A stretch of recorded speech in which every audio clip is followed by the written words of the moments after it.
Opa, muito boa noite. Boa noite, Apóstolo Carlos. Alegria demais tê-lo aqui conosco nessa noite. Muito boa noite, eu sou o Apóstolo Carlos Silva. Esse é o Reino, podcast pelo Rei e pelo Reino. E motivo de muita alegria tê-lo aqui, sermos ministrados através da sua vida, através dessa palavra poderosa que Deus tem lhe entregue. É um homem de valor, de princípio, alguém que tem impactado essa geração. E seja muito bem-vindo, pastor Raí Carmelo. Muito obrigado, apóstolo. É uma alegria imensa, uma satisfação assim surreal poder conhecê-lo. Um homem tão bonito, tão elegante. É bonito pra caramba, hein? Eu não sei se eu fico feliz. É a mistura do Brad Pitt com... Deixa eu... Com quem? Se falei, eu não sei. Foi muito legal. Na hora que eu tava ali, o senhor ia orar por mim. Eu sou um pouco mais alto que o senhor. Um pouco? O senhor estava olhando para cima, assim. Pouco? Eu falei, é o Davi, né? Aí você perguntou minha altura. E quanto? 1,75. 1,75. É o imaginário, né? É. O real é 1,64. 1,64? É, mas há quem diga que os melhores perfumes estão nos melhores frascos. Isso é verdade. Então já vou lançar uma pérola. Ó, Tá. esse aqui não tem no Google, hein? Vai Se lá. encaixa com o seu tamanho, a sua proporção. Quando o Templo de Salomão foi destruído, os judeus ficaram muito tristes, né? Perplexos, porque o Templo de Salomão era o orgulho deles. Imagine, eles pegaram a riqueza de 2 reis para construírem aquele templo. E aí depois Deus levantou Zorobabel para reconstruir o templo que havia sido destruído. E os judeus estavam fazendo uma comparação com o templo de Salomão Sim. com o segundo templo que seria reconstruído por Zorobabel. E nessa comparação, eles olhavam e percebiam que o templo de Salomão era muito superior, muito maior, geograficamente falando, e muito mais esplêndido que o templo que Zorobabel iria reconstruir. Aí eles fazendo a comparação, olhavam e falavam, isso aí não é nada em relação ao que nós tínhamos. E eles olhando para o tamanho, falaram, isso aí não é nada. Aí Deus levantou Ageu. Aí Ageu falou assim, a glória... Da segunda casa. Pegou? Da segunda casa vai ser maior Do que a primeira. do que a da primeira. Essa aqui não tem no Google. É pérola, hein? Não. Se Ageu falou que a glória da segunda casa ia ser maior, isso quer dizer que a glória de Deus tem proporções diferentes. Faz sentido? Faz sentido. Porque não tem como ele falar que a glória vai ser maior sem ter uma referência de algo inferior. Então a glória de Deus tem tamanhos diferentes. O interessante é o seguinte, que o primeiro templo era maior. Em estrutura. Pegou? Você é Sim. muito inteligente. Nós daríamos fazer uma pregação. Então, o primeiro templo, que era o templo de Salomão, ele era maior em estrutura, era maior. O segundo era menor. Mas aí Ageu falou o seguinte, a glória do segundo Aleluia. vai ser maior do que o do primeiro. Então, quer dizer o seguinte, a glória de Deus é inversamente proporcional ao tamanho do templo. Aleluia. O primeiro templo era maior, só que a glória do segundo foi maior em um templo menor. Então quer dizer que quanto menor for o templo, maior A glória. é a glória. Por isso que João Batista falou, o importante é que eu diminua, porque quanto mais o homem se esvazia de si, mais espaço ele tem para refletir a glória de Deus. Falando disso de tamanho, eu estou lembrando, é do teu tamanho, né? Glória a Deus. Pequenininho. O bom do contexto histórico? Ô, apóstolo, eu tô brincando, eu não tenho complexo com isso não, né? Eu? Não. É sarado. Não, porque às vezes tem... Deixa eu te falar. Tamanho nunca me incomodou. Porque a questão de tamanho geralmente pode gerar influência para o exterior de quem vê. Agora, quando você é tratado, resolvido... Uau! Então o senhor está falando que quando um homem é resolvido internamente, o que falam do lado de fora não abala ele? Pouco importa. Olha aí, gente, ó. Tantas pérolas já na introdução do podcast, hein? Então, quem tem identidade não é abalado pelas opiniões alheias. Não. Com certeza não. Então, se o que falam ao seu respeito te paralisa, é porque Talvez você se esqueceu quem você realmente é. Você precisa buscar a sua identidade em Deus, porque quando você acha a sua identidade em Deus, o que falam, as críticas, as opiniões, os achismos, não tem mais influência sobre as suas ações, sobre as suas atitudes e sobre a sua conduta. Falando até dos próprios elementos proféticos que se continham dentro do Templo de Salomão. E quando Ageu faz o comparativo acerca da manifestação da glória, dentro não teria capacidade de comportar a lógica estrutural, né? De tamanho geográfico, não tinha como comportar um volume de glória maior do que no Templo de Salomão. Glória precisa de um recipiente. E esse recipiente tem que se adequar dentro de uma realidade para aquele item caber ali dentro. É igual a água. Você vai botar água aqui no copo, ele vai encher, não tem para onde mais chegar, vai transbordar. Transbordar. A glória que Ageu está falando é uma glória que você está no seu homem interior de uma forma ilimitada. Mas não é ilimitada por questões de capacidade. É ilimitada por questões de dependência. Dependência de Deus, dependência do Espírito Santo, dependência de Deus fluir sempre na sua vida. Aí a glória é manifesta, transbordante, todos à sua volta vão poder experimentar. Então, o exterior tem um tamanho, o interior tem outro completamente diferente. E o diabo, que é o nosso opositor, ele não quer que o povo descubra quem realmente é. O meu homem interior, ele é perfeito. O meu homem interior, ele tem partículas gigantescas de Deus dentro dele. Uau! Então... Repete essa. O meu homem interior, ele é perfeito porque ele tem partículas gigantescas de Deus dentro dele. Então, quando nós compreendemos isso, nada de fora abala. Só que até eu descobrir, eu tenho que ter alguém que me instrua, eu tenho que ter alguém que possa realçar o que está dentro e trazer para fora. Porque eu sou muito visual, o ser humano em si ele é visual. E sendo visual, ele se alegra com o que vê, se contenta com o que vê, ou fica em desagrado com o que fala. Mas quando você tem a sua identidade muito bem estabelecida e cravada em Jesus Cristo, que é o autor e consumador da sua fé, você tem passos firmes e convictos, suportando as etapas, que tem a ver com resistência, resiliência, perseverança, até chegar ao local que o Senhor estabeleceu. Deus não vai burlar. Eu sendo bonitinho, ou mais ou menos, ou pequenininho, ou grandinho, Deus não vai burlar a etapa porque eu sou alguém que eu preciso ser beneficiado, porque a sociedade tem algo contra mim. Tem um padrão, existe um padrão, né? Do que é beleza. Existe um padrão, estou falando no conceito humano. Sim. Então, existe um conceito humano, uma forma pré-estabelecida que Verdade. O nariz perfeito tem que ser fininho. Que agrade, né? O visual. Que o peso ideal é até tantos quilos. Por isso que muitas modelos, né, muitas mulheres fazem de tudo para manter ali aquele peso ideal pela forma.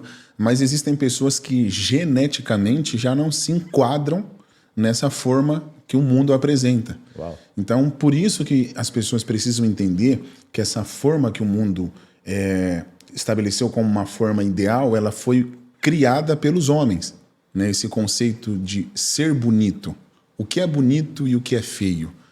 Então, esse conceito visual do que é ideal e do que não é muito agradável, são conceitos que homens falhos, né, acabaram construindo e acabam implantando a ideia na cabeça das pessoas que não se enquadram naquele perfil de que elas, poxa, eu não sou bonito, ou, se for mulher, eu não sou bonita, e a pessoa vive uma vida insatisfeita, complexada, porque não consegue se encaixar numa forma, sabe? Num padrão. Isso. Eu vejo muitos jovens que não conseguem nem sorrir. Tipo assim, a pessoa não consegue sorrir, você percebe no rosto. Semblante fechado. Às vezes eu faço a brincadeira, que eu sou bem extrovertido, então eu tô ali, tal. E eu percebo... Você vê que a pessoa adota já um bloqueio. por causa desse padrão, Sim. né? Essa forma que o mundo apresenta. E por isso que a gente precisa viver fora desses padrões mundanos. Amém. Concordo. E quando nós encontramos a nossa real identidade em Deus, a gente nós conseguimos encontrar plenitude em quem somos. Amém. Né? Eu sou desse jeito, vou ser feliz, né? Eu não sou contra a pessoa se cuidar, Claro. treinar, né? Isso é fundamental, cuidar do templo, do espírito. Enfim, às vezes as mulheres, né? A mulherada gosta, está muito em alta rinomodelação, bichectomia, lipo de papada, isso aí é legal. E que nem eu, cabelinho já está começando a cair. Chegou aos 30, tô vendo que já... E aí você olhou pro meu, Não, eu já tô lá na frente. Eu pretendo fazer um implante, entendeu? Não é pecado. Tipo assim, mas eu não sou aquele cara que fica igual um bocoió. Ai, meu cabelo tá caindo. Não abala nada em você. Não, que nada, é um detalhe, meu amigo. Eu vejo Mas se puder melhorar, não, vou também melhorar. não tem problema. Não tem problema. É isso que eu falo. Tudo é vaidade, entendeu? Tudo. A vaidade de uns é se cuidar muito. E a vaidade de outros é não se cuidar. Mas no final tudo é vaidade. Tudo é vaidade. Uns se gloriam no fato de se cuidar e outros se gloriam no fato de viverem relaxados. Então essa coisa de, é vaidade, pastor. Tudo é vaidade. As pessoas confundem o que Salomão de fato estava querendo dizer. O que ele estava querendo falar? Tudo é passageiro. A vaidade ali no original é coisas passageiras. Tudo é vaidade. Então, nunca foi uma ideia de você não se cuidar, que Deus não se agrada. O problema é quando você não consegue ser feliz sendo quem você é. Entendeu? Então, eu já sou feliz. Amém. E aí, o que eu conseguir melhorar, eu vou melhorando, né? Mas imagine, cara, se você tentar viver a sua vida se encaixando nessa forma, você vai viver naquela busca, às vezes, inatingível, inalcançável, entendeu? Então, você nunca vai ser realizado, nunca Sim. você vai ser pleno de verdade. Então, tem pessoas que fazem cirurgias e cirurgias estéticas tentando encontrar ali a satisfação. E a forma perfeita. E não encontra. E, eu vou mudar isso, eu vou mudar aquilo, vou mudar... Ela cria na cabeça que o que falta para ela é aquilo. Mas, na verdade, o que falta nela é se encontrar em Deus. Então, Aleluia. Quando a pessoa se encontra em Deus, o resto se torna apenas detalhe. E é isso. É isso. Ser resolvido, né? Gostei do que o senhor falou. O senhor é baiano. Não, pode me chamar de você, eu não tô velho, não. Eu sou baiano. Você é baiano. Muita gente pensa que eu sou de São Paulo. De que cidade aqui? Eu nasci numa cidade chamada Iguaí, nem eu sei onde fica. Nunca foi lá? Não, porque meu pai ele é baiano, né? Eu tenho familiares da parte do meu pai, tias tal, que moram em Ilhéus. Sim.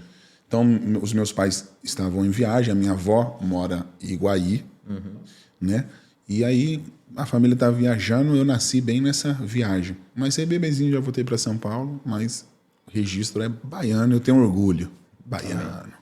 Você passa num mês, viagens e viagens e viagens e viagens. Acabou de voltar dos Estados Unidos.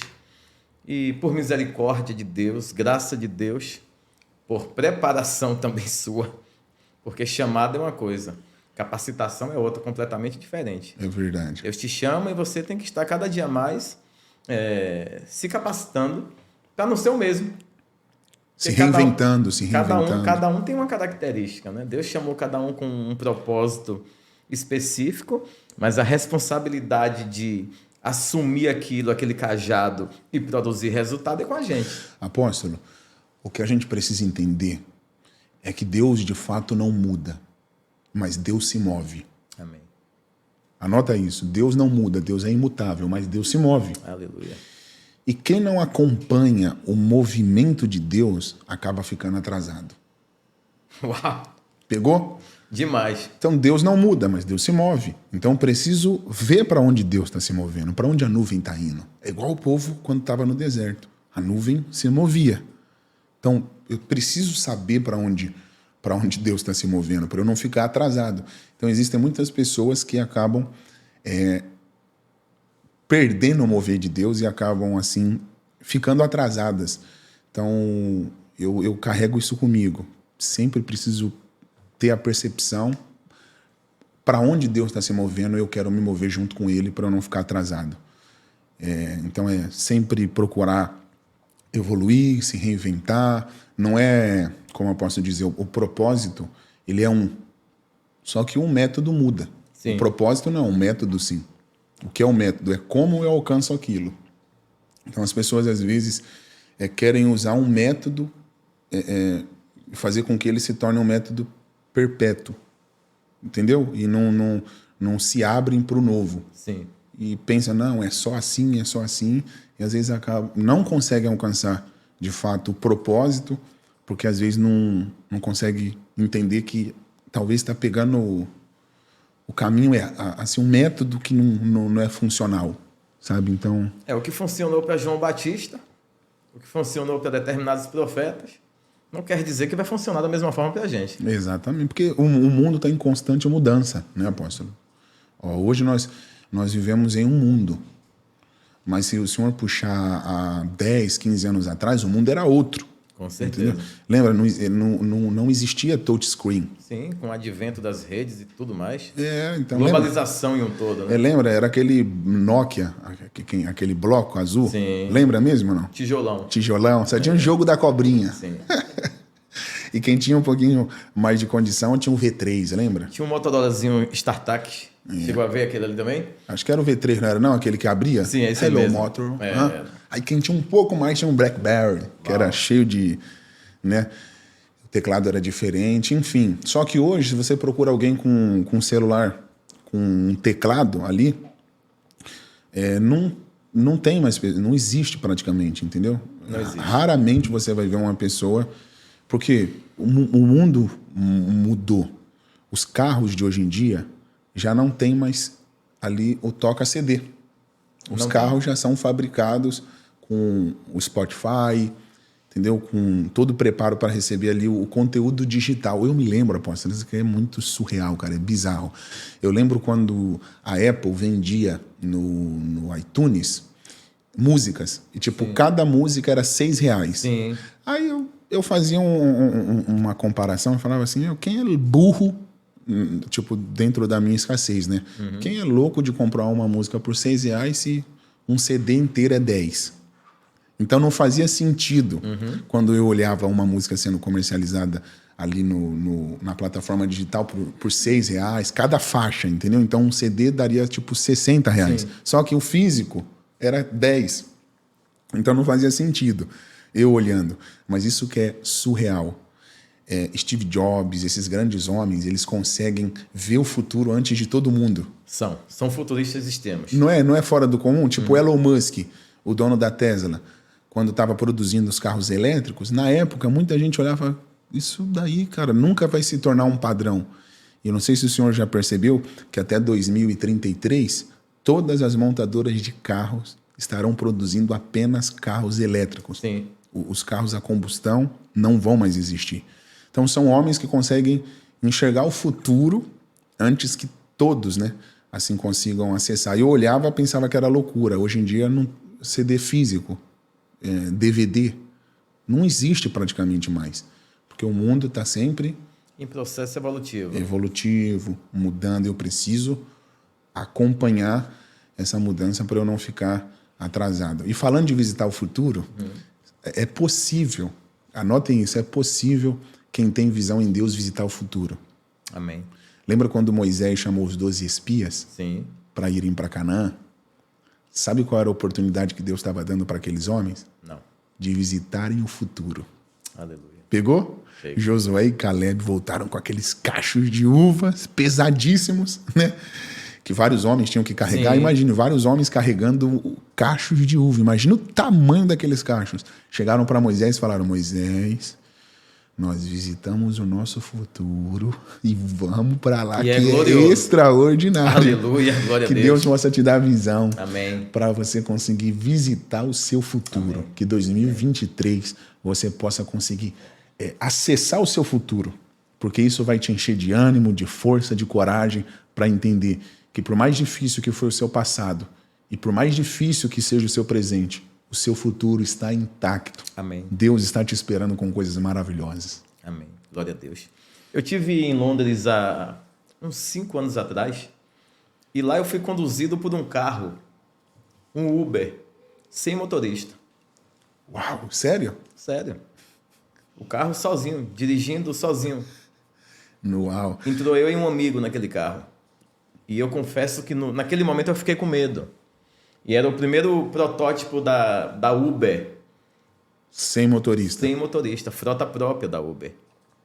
Eu queria ter tido essa sorte, né? Hoje já existem em mais de 10 países esse modelo da Uber. Resumindo, ninguém para o processo de evolução. Ninguém consegue também parar a mão de Deus. Porque a própria mão de Deus conduz o povo à constante evolução. Porque tudo que estamos vivendo, se formos dedicar tempo à palavra de Deus, está tudo escrito. Tudo ali. Talvez não esteja em uma escrita que traduza carro elétrico, e dentre outras coisas de evoluções que sucedem nos dias de hoje.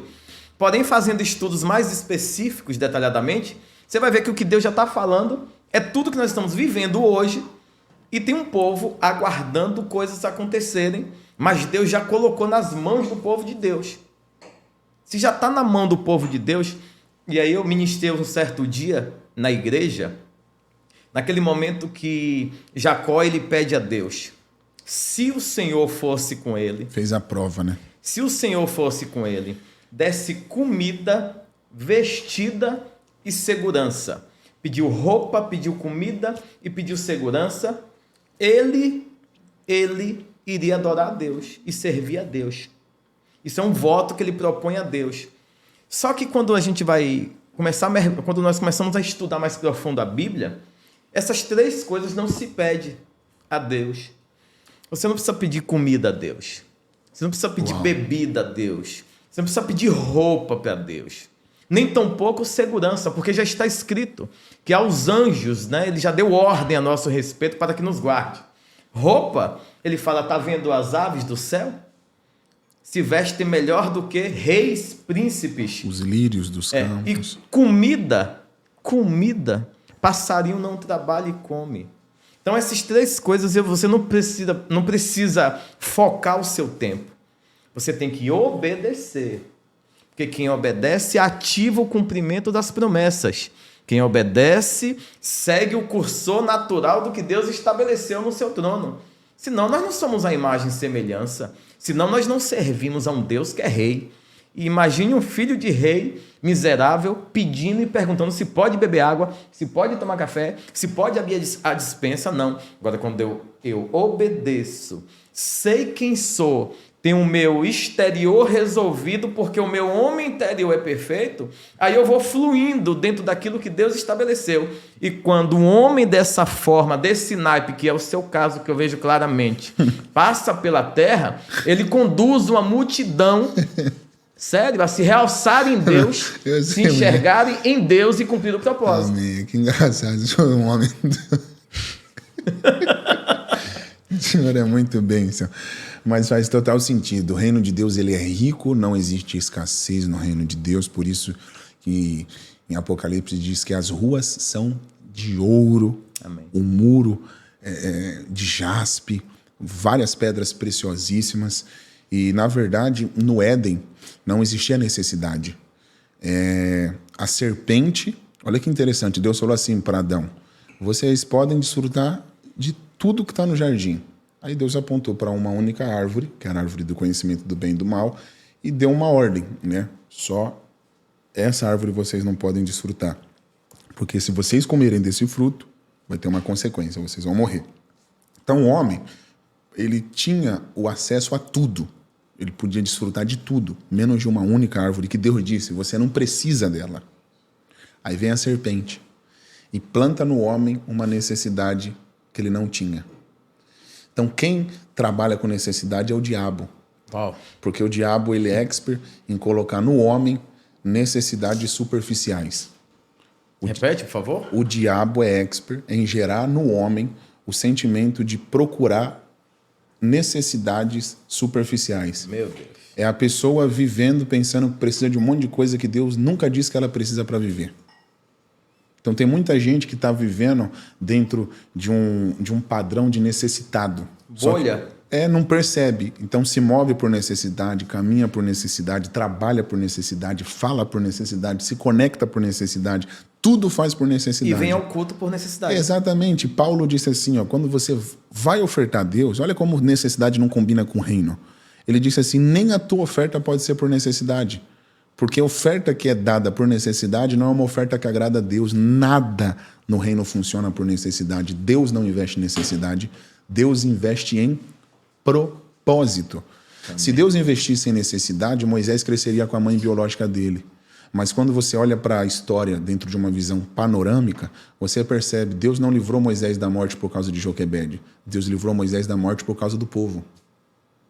Uau. Pegou? Peguei. Parecia... Vamos ir além. Deus nem livrou Moisés da morte por causa dele. O livramento de Deus não foi propriamente por causa de Moisés. Deus não livrou ele da morte por causa dele mesmo. Deus não livrou ele da morte por causa da mãe dele. Deus livrou ele da morte por causa do povo. Sim. O povo estava clamando por um libertador. Uau, glória a Deus. Pegou? Sim. Então, o propósito era libertar o povo. Então, o que é de Deus não alcança um. Glória a Deus. O que é de Deus alcança todos. Amém. Quando um homem vive por algo que acaba nele, ele não está vivendo pelo reino. E nem pelo rei. Amém. Se eu faço algo que acaba em mim, não é pelo rei, não é pelo reino. É para mim. Porque o que é de Deus não pode acabar em mim. O que é de Deus é a partir de mim. Então, um líder que dirige uma igreja e não prepara um sucessor, ele está vivendo por necessidade e não por propósito. Um líder que centraliza tudo nele e não treina sucessores para serem excelentes na sua ausência, ele está vivendo talvez por um império, mas não pelo rei nem pelo reino. Um líder de excelência é aquele que implanta nos seus sucessores a ideia de uma maneira tão esplêndida que as coisas funcionam na ausência dele. Amém. Um pastor extraordinário é aquele que não precisa estar no culto para o culto funcionar. Amém. Um líder extraordinário é aquele que não precisa, às vezes, estar presente para o negócio funcionar. Amém. É Jesus, chamou 12 e implantou a ideia. E falou, ó, estou com vocês temporariamente, vou ter que voltar para o Pai. Meu Deus. Na ausência de Jesus, o reino, a propagação do evangelho funcionou. Tanto olha a proporção que ganhou. Porque um líder de excelência treina sucessores de excelência. E que Deus possa levantar, nesse tempo, líderes, homens, mulheres, com essa ideia. Né? Eu não quero deixar herança, eu quero deixar legado. Amém. Amém. Glória a Deus. Não pode acabar em mim, tem que ser a partir de mim e assim sucessivamente. Desenvolver sucessivos sucessores bem-sucedidos. Porque um jogador bom ganha um jogo. Uma equipe boa ganha um campeonato. Então, quando a gente entende que o reino de Deus não é no individualismo, mas é no coletivo, tudo se torna diferente. Amém. Glória a Deus. Esse foi o pastor Raik Carmelo, num Reino Podcast. Reino e pelo reino. Pelo rei, o que o senhor faz? Pelo rei? Tudo, né? Porque tudo que eu tenho veio dele. Amém. Então, eu preciso viver para ele. Amém. E pelo reino? Consequentemente, tudo também. Pelo rei e pelo reino. E tem feito. Amém. Tem feito a diferença nessa nação e nas nações. Até o último dia da minha vida, esse é o meu desejo. E que o Senhor lhe aumente. Amém. Multiplique, lhe faça triunfar em tudo. Muito obrigado. E que também o Senhor lhe guarde, lhe esconda debaixo das suas asas poderosas. Amém. Porque que muito é dado, muito é cobrado. Vê-se muito o pregador cheio de Deus, trazendo a essência de um evangelho, um entendimento que poucos teriam, mas provavelmente nem todos imaginam, na forma particular, as guerras e as lutas também que se passam. Então, minha oração é que o Senhor lhe guarde muito. Amém. Muito obrigado. Lhe dê impulso cada vez mais para fluir e produzir resultado. O desejo é recíproco, meu amigo. Eu recebo essas palavras em nome de Jesus. Amém. E também quero aproveitar o ensejo para liberar uma palavra profética para o seu 2023. A Bíblia diz que Deus revelou o seu caminho para Moisés. Moisés trilhou um caminho que Deus já tinha trilhado antes dele. Quando você vive por um caminho que é revelado por Deus, quando você caminha pelo caminho que Deus revelou, o resultado é extraordinário.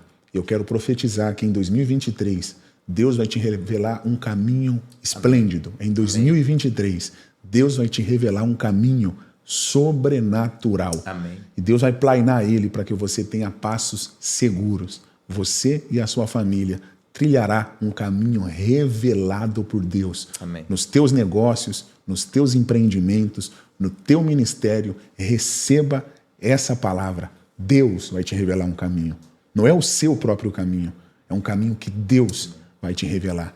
E o resultado vai ser extraordinário. Um 2023 caminhando por um caminho revelado por Deus. Amém. Glória a Deus. Muito boa noite. Esse é o Reino Podcast. Amém. Deus abençoe. Amém.